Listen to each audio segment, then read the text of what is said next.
Tapi ini penting, apa yang terjadi hari ini itu semuanya murni karena ini, karena lisan. Makanya dulu di pondok, wah itu malah nggak jadi turun saya. Tapi tidak apa-apa, ini penting ini penting ini. Mulut ini, kata Rasulullah, yang paling banyak membuat kita semua masuk neraka itu hanya ada dua, mulut ini dan mulut yang lain. Lobang ini dan lobang yang lain, ya.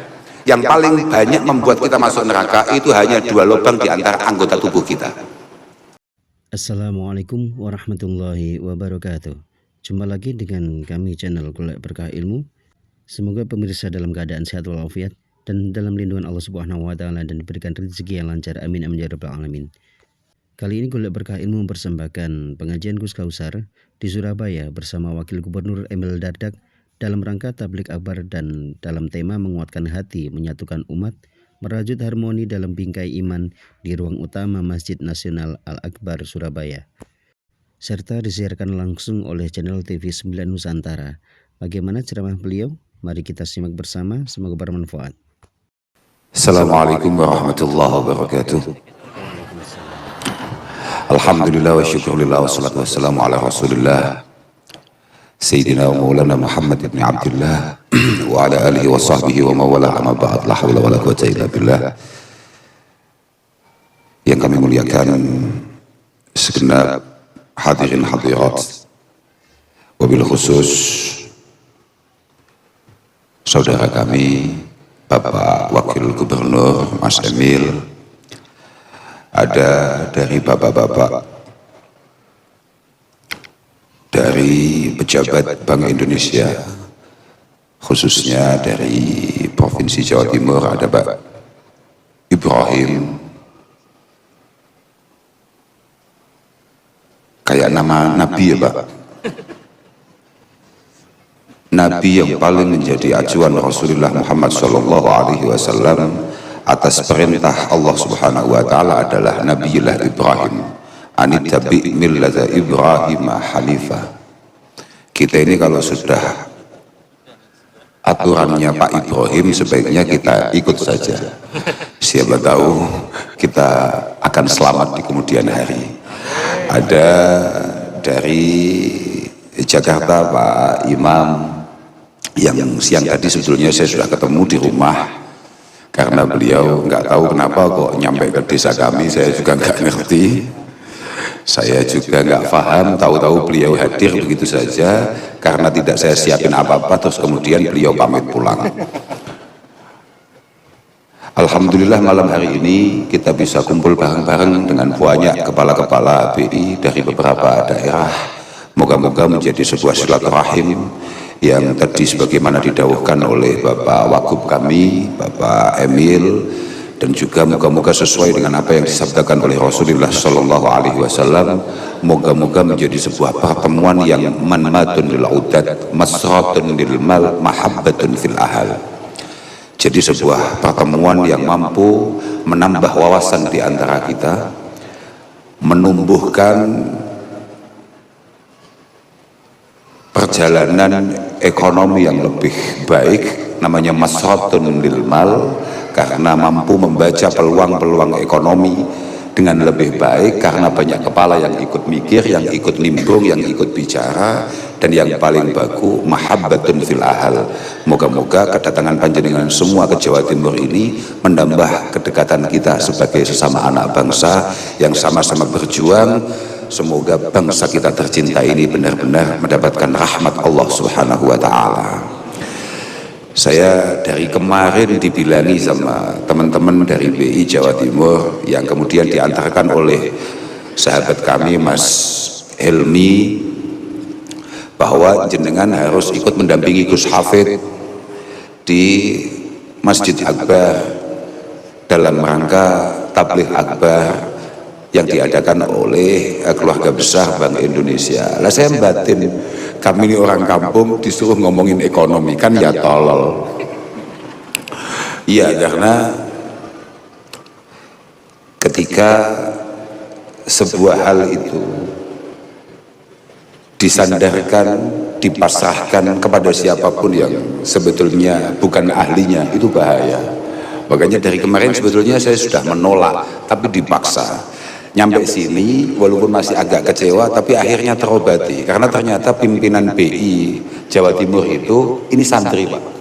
Saya tanya, kami itu kok sarungnya kayak santri ya Pak, panjenengan itu? Nggih Gus, kula pancen santri. Ternyata beliau orang Kudus. Lah itu saking panitianya nggak update aja. Jadi dipikir beliaunya orang Jogja. Bukan, ini sarungnya santri. Beliau ini orang Kudus ternyata. Beliau ini orang yang dibesarkan di belakang Pasar Kliwon.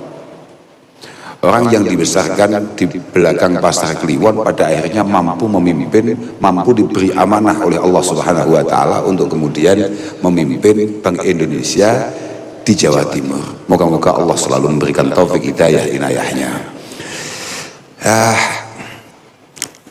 Dari sini kita juga bisa belajar bahwa memang al-ilmu yabni buyutan la imadalaha wal jahlu yahdimu baital izzi wa syarafi. Saya dengar bahasa belakang Pasar Kliwon, saya sudah bisa membayangkan bagaimana perekonomian masa kecilnya. Artinya tidak mungkin itu berangkat dari sebuah keluarga yang sangat luar biasa. Ya mungkin ya cukup, enggak terlalu di bawah tapi juga enggak terlalu luar biasa. Artinya bukan sebuah keluarga yang kemudian memberanikan diri untuk memiliki harapan pada akhirnya menjadi salah satu orang yang penting di Bank Indonesia. Maka kepada siapa saja sebetulnya, tadi saya katakan al-ilmu yarfa'u buyutan la imadalaha wal jahlu yahdimu baital izzi wasyarafi, bahwa kemampuan kita untuk terus meningkatkan kualitas diri, untuk terus belajar, itu punya kemampuan untuk membangun sebuah bangunan yang sangat luar biasa hebat demi generasi berikutnya. Begitu pula ketidaksadaran kita akan tanggung jawab kita, kecerobohan kita, ketololan kita, itu punya kemampuan untuk menghapus semua kejayaan masa lalu. Artinya apa? Bahwa sehebat apapun latar belakang kita, sehebat apapun keluarga, kita membangun terahnya, tapi kalau kita goblok ya goblok saja. Artinya berarti nikmat itu akan berhenti di kita. Tapi serendah apapun pada kacamata masyarakat atau sosial yang ada, keluarga kita, cuma kalau memang kita punya satu kemampuan yang kita kembangkan, insya Allah keluarga kita juga akan terangkat pada akhirnya. Makanya ya begitu itu Pak Ibrahim, sudah namanya Ibrahim, mimpinnya di Jawa Timur, sayangnya belum pernah ke rumah saya. Ya biasanya teman-teman itu sudah pada main ke rumah, ini santri malah nggak pernah ke rumah. Apa mungkin pikirannya, Allah nanti kalau ke rumahnya kiai-kiai, paling doanya sama saya juga hafal. Nah itu masalah itu. Alhamdulillah, yang penting moga-moga berkah panjenengan kumpul-kumpul di Masjid Akbar ini, berkah panjenengan baca maulid, berkah panjenengan baca sholawat-sholawat yang akan dipimpin oleh Gus Hafid nanti. Moga-moga Jawa Timur ini aman, Jawa Timur ini tentrem, adem, ayem, dan kemudian mampu melaksanakan semua agenda-agenda yang sudah dicanangkan oleh semuanya. Walhasil saya hanya akan matur begini. Saya tadi kan sempat bisik-bisik sama Ibrahim, sebetulnya sama ini buat apa sih Pak acara-acara seperti ini? Ngapain BI ngurusi pengajian? Saya bilang gitu. Enggak Gus, ini bukan masalah pengajian. Sebetulnya apa tadi? Fasyar ini lebih kepada BI menangkap, menyiapkan, mempersiapkan, memfasilitasi siapapun untuk kemudian mencoba berjalan di wilayah ekonomi dari yang paling bawah sampai yang paling tinggi, dan ini semuanya berbasis syariah. Tadi bisikannya begitu. Saya hanya akan mengingatkan kepada teman-teman semua sebagai sesama orang Islam, sebagai sesama umat Rasulullah Muhammad SAW, bahwa memang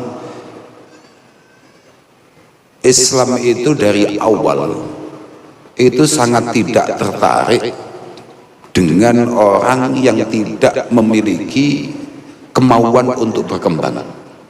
Saya pagi tadi, ini benar nggak sengaja, cuman tadi pagi saya itu nulis karena saya ada perjalanan ke Blitar, dari Kediri ke Blitar. Daripada saya tidur di mobil, saya khawatir kalau tidur tidak bangun, karena memang pagi itu biasanya jam tidur saya. Tapi karena ada acara mendadak, akhirnya membuat saya harus jalan. Akhirnya saya itu buka-buka kitab Muslim yang menampung ribuan hadis Rasulullah Shallallahu Alaihi Wasallam. Ternyata beliau di sana itu mengatakan beberapa ciri-ciri orang yang pantas masuk surga dan beberapa ciri-ciri yang kalau masuk surga mampir dulu di neraka. Ya artinya orang yang pantasnya masuk neraka. Ternyata di antaranya, ini tidak perlu lama-lama kita ngajinya, tapi ini penting untuk menjadi pengingat kita sebagai orang muslim. Kenapa Rasulullah juga mengatakan al-mu'min al-qawi khairun minal mu'min ad-dhaif. Bahwa dari awal Rasulullah sudah mengingatkan kita bahwa mukmin yang memiliki kemampuan, memiliki karya itu jauh lebih menarik daripada mukmin, daripada orang yang memiliki keimanan tapi lemah dalam semua sisi. Ternyata saya singkat saja, nggak usah ngomongkan yang pantas masuk surga, karena yang pantas masuk surga itu ya gampang lah, singkatnya yang pantas masuk surga itu adalah Mas Emil kalau baik. Nah, artinya pejabat kalau baik, dzulsultanin muqsitun mutasaddiqun muwaffaqun. Pejabat yang baik loman, Mas. Jadi jenengan baik saja tapi tidak loman, itu ya masalah, Mas. Pejabat baik loman, tahu loman jenengan? Apa namanya? Dermawan. Nah, kemudian muwafaq, mudah tergerak, terinspirasi untuk melakukan hal-hal yang baik. Muwafaq itu maknanya kalau ada potensi kebaikan jenengan langsung bergerak. Kalau ada potensi-potensi tidak baik, jenengan langsung bergerak untuk kemudian mengantisipasi itu semua. Itu namanya muwafaq. Nah itu. Terus kemudian rajulun rahimun ila akhirih. Udahlah, yang penting masuk surga itu adalah orang yang memiliki belas kasih dan lain sebagainya. Itu paten itu. Tapi saya akan bahas orang yang kalau mau masuk surga mampir dulu ke neraka. Makanya kalau jenengan-jenengan belum benar-benar kuat kulitnya untuk nanggung api neraka, tolong hindari beberapa hal ini. Yang pertama adalah rajulun lazabrolahu. Rajulun lazabrolahu. Itu disarah-sarah, yang dimaksud rajulun lazabrolahu itu adalah orang yang tidak punya kemauan akan dirinya, tidak pengen mengembangkan diri, tidak pengen memaksimalkan potensi yang ada, bahkan orang yang rela untuk tidak punya apa-apa. Dan sebagai orang Islam ternyata nggak baik itu. Alladzi la aqlalahu wala mal. Alladzi la aqlalahu wala mal. Artinya apa? Orang tidak memiliki kecerdasan, tidak memiliki satu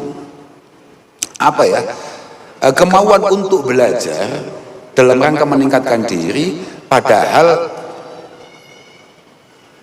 dia sendiri benar-benar sadar bahwa rekeningnya nggak sehat.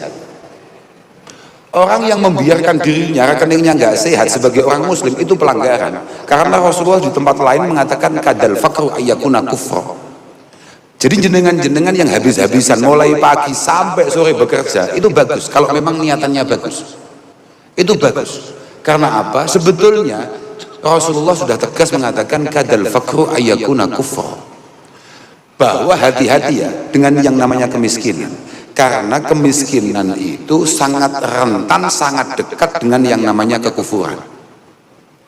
Aikadal fakru yahmilu sahibahu ala mubasyarati ma la yaliku bi ahli dini wal muru'ah. Bahwa kemiskinan, rekening nggak sehat itu benar-benar punya kemampuan untuk menyeret kita sebagai orang yang beriman untuk kadang lupa diri, lupa tanggung jawab, lupa amanah dan lain sebagainya. Bahkan lupa bahwa Tuhan kita telah melarang banyak hal dan kemudian kita langgar karena faktor kebutuhan ekonomi, karena faktor tuntutan. Malah sekarang ditambahi lagi faktor tuntutan gaya hidup. Semuanya sudah cukup tapi gaya hidupnya masih jauh dari harapan. Itu kadang-kadang mampu membuat kita kehilangan arah. Kadal fakru ayyakuna kufra Makanya dulu ibu-ibu, ini mumpung saya di depannya ibu-ibu, saya ingatkan, jenengan-jenengan ini sangat punya kemampuan untuk menentukan nasib keimanan pasangan panjenengan. Dulu sahabat itu kaget ketika Rasulullah mengatakan, sayati ala ummati zamanun yakun halaku rajul aliyati zaujatihi wa walidihi wa waladihi. Dulu para sahabat sangat terkejut ketika Rasulullah mengatakan besok akhir zaman itu akan banyak laki-laki kehilangan harga dirinya, kehilangan jati dirinya, bahkan kehilangan keimanannya karena tekanan keluarganya, utamanya pasangannya. Laki-laki kehilangan keimanannya karena dipressure, ditekan oleh pasangannya, bahkan oleh orang tua atau anaknya. Masalahnya apa? Yu'ayyirunahu bil fakri. Bapak Ibrahim, jenengan jangan mantuk-mantuk saja. Jenengan bisa hilang itu keimanan gara-gara Ibu Ibrahim. Mana Ibu? Gawali jenengan. Yang mana? Nah itu. Ah, Bu, saya titip ini Bu, muka-muka aman, baik-baik saja. Lengkap benar itu. Yu'ayyirunahu bil fakri. Karena pasangan kita, bapak-bapak, mohon maaf, tidak respek terhadap kita, tidak hormat terhadap kita karena kita dianggap tidak sehat secara rekening. Yu'ayyirunahu bil faqr. Sekarang misalnya beliau ini pimpinan di Jawa Timur. Kalau misalnya ibu-ibu itu punya kumpulan enggak secara periodik? Apa namanya? Pengajian juga ada ibu-ibu. Oke lah, oke, cukup. Kumpulan pengajian. Misalnya anak buah jenengan, istrinya setiap pengajian tasnya baru dan istri panjenengan tasnya tetap itu saja.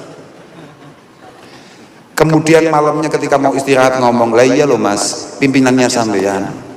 Tapi kok anak buah jenengan itu istrinya setiap ketemu tasnya baru, sepatunya baru. Panik gak itu? Panik gak itu? Nyaman gak tidurnya? Ini yu'ayyirunahu bil fakri fayukallifunahu ma la yutik. Kemudian keluarga kita, mohon maaf, menekan kita untuk melakukan hal-hal yang jelas-jelas kita paham bahwa itu dari awal ini adalah sebuah pelanggaran. Fayukallifunahu ma la yutik fayadkhulul madahil alladhi fiha yadhhabu dinuhu fayahlik.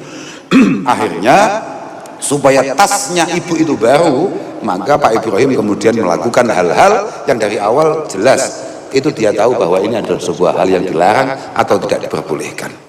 Maka ada koneksinya kadal fakru, kebutuhan seringkali membuat kita pada akhirnya kufur. Karena apa? Kata Imam Ghazali mengatakan, kata Imam Ghazali yang pertama, sampean kalau lemah secara ekonomi, ini kita ngomongkan kitab ya, ini bukan omongan saya. Kata Imam Ghazali, sampean kalau lemah secara ekonomi, pertama otak sampean itu kalau normal-normal saja, minimal sampean akan hasut dengan orang yang di atas kamu. Kamu tahu hasut enggak? Iya wa'asa sahibal fakri ayyahsada lil aghniya. Penyakit pertama ketika rekening kita tidak sehat, kemudian mental kita tidak kuat. Loh, kita nggak perlu ngomongkan orang yang hebat-hebat secara mental ya. Kita ngomongkan kekasih Allah Subhanahu wa taala. Loh, dia memang punya hiburan sendiri dengan Allah Subhanahu wa taala. Kita ngomongkan secara umum. Kalau sampean tidak kuat secara mental, tidak kuat secara, dan kemudian sampean malas, tidak mau berkembang kayak tadi itu. Rajulun la zabrala. Wah, itu bahaya, itu bahaya. Yang pertama hasud. Hasud itu bahayanya minta ampun. Karena dengan hasud, jenengan itu kalau sampai iri dengan orang lain, jenengan harus sadar di saat yang sama jenengan melakukan dosa yang super besar. Apa itu? Jenengan mulai mempertanyakan kebijaksanaan Allah Subhanahu wa taala dalam membagi rezekinya. Makanya moga-moga panjenengan semua rezekinya dipermudah oleh Allah Subhanahu wa taala. Ikhtiar panjenengan, usaha panjenengan moga-moga benar-benar selalu dijaga oleh Allah Subhanahu wa taala, dan kemudian panjenengan semua diberi rasa syukur. Karena sebanyak apapun yang panjenengan miliki, tapi kalau rasa syukur itu enggak ada, itu omong kosong. Jenengan tidak akan pernah bahagia. Dikatakan dalam kitab-kitab kami para santri, mamadda ainaihi ila ma fi yadi ghairihi mata faqira. Sekaya apapun jenengan, tapi kalau jenengan tidak punya rasa syukur, semua ibu-ibu kenapa harus bawa tas sih? Saya juga agak heran. Itu isinya apa? Oke, jenengan misalnya tasnya baru, misalnya ini Bu, ini misalnya. Jenengan seneng nggak ketika beli itu? Seneng nggak? Marem nggak kalau kata orang Jawa Timur? Syukur nggak?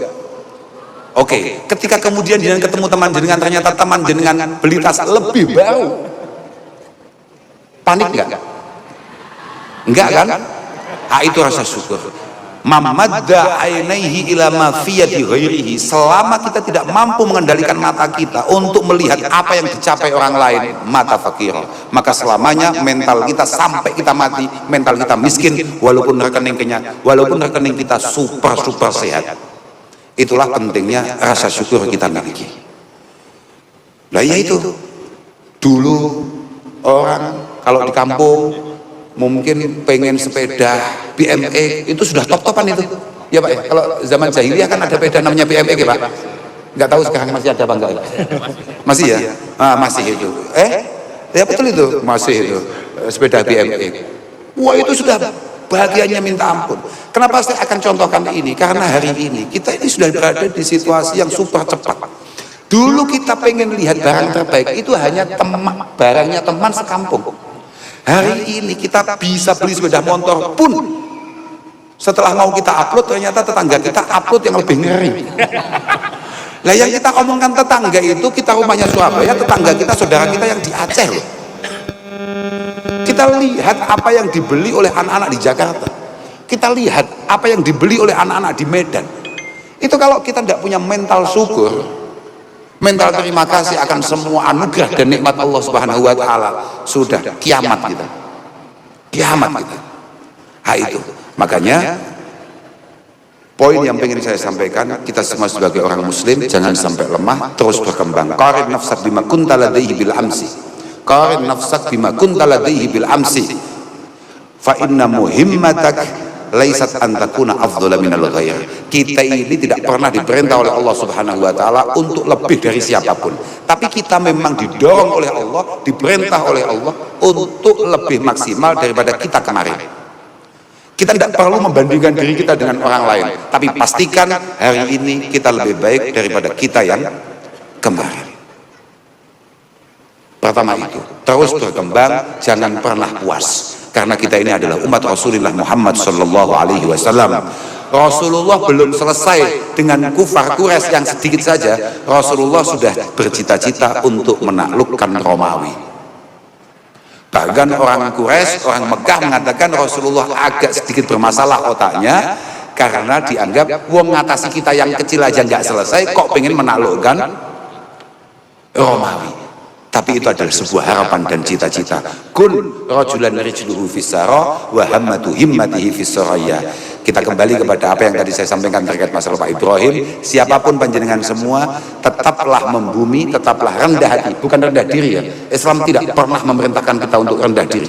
Tetaplah rendah hati, tapi gantang harapan dan cita-cita kita setinggi langit. Kita boleh bercita-cita apapun. Mas Emil tadi kan saya ngomong saudara saya memang baru tahu beberapa tahun terakhir kalau Mas Emil itu memang benar-benar saudara saya. Kami ini satu kakek dengan beliau, makanya kan saya corong ganteng kan nggak terlalu jauh lah ya. Ya dia lebih sehat saja perawatannya dan lain sebagainya lah ya. Sebetulnya kalau sama-sama terawat ya insya Allah ya, insya Allah lah, nggak terlalu mencolok lah ya. Saya tadi mau cerita apa sampai lupa saya. Sampai lupa saya lagi. Memang Mas Emil ini saudara saya, memang iya benar itu. Memang kami ini dari kakek yang sama. Lah, saya hanya akan bercerita bahwa kalau melihat kakek kami, harusnya kami tidak punya saudara yang pada akhirnya memimpin satu wilayah sebesar Jawa Timur ini. Tapi ini adalah berkah perjuangan, pengorbanan dan cita-cita luar biasa. Makanya alika bima'alil umur wattaqi radza'ilaha. Siapapun jangan sampai mengecilkan harapan dan cita-cita. Moga-moga semua harapan kita dikabulkan oleh Allah Subhanahu wa taala. Dan moga-moga berkah sholawatannya Gus Hafid nanti, moga-moga semua doa itu lebih mudah untuk mencapai Allah Subhanahu wa Ta'ala lewat Rasulullah Muhammad Sallallahu Alaihi Wasallam. Saya pikir sementara itu ajalah. Saya juga nggak niat ngaji, saya mau ke Lamongan. Karena saya ngajinya sebetulnya mau ke Lamongan. Cuman hari ini ya saya kangen saja sama Mas Emil. Karena saya baru lihat beberapa hari yang lalu rumah Mas Emil ada masalah, gitu. Kantornya sudah dicat apa belum saya nggak tahu. Yang hilang apa? Saya sambil batin, kenapa yang ngambil kok teman-teman, kok bukan saya sendiri? Ngapain dulu saya ke sana kok nggak saya ambil? Kalau tahu mau diambil sama anak-anak.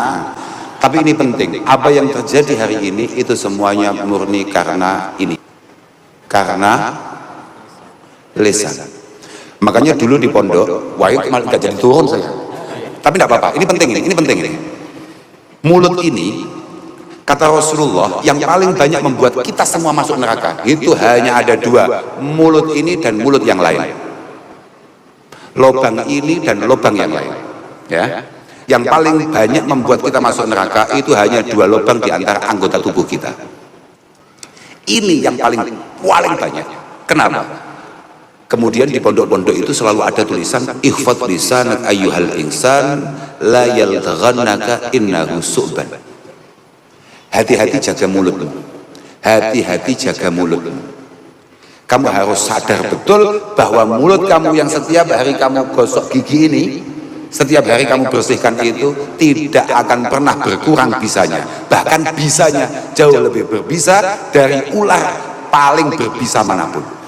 Kam fil maqabiri min qatili lisanihi kana tahabu liqa'ahul akran.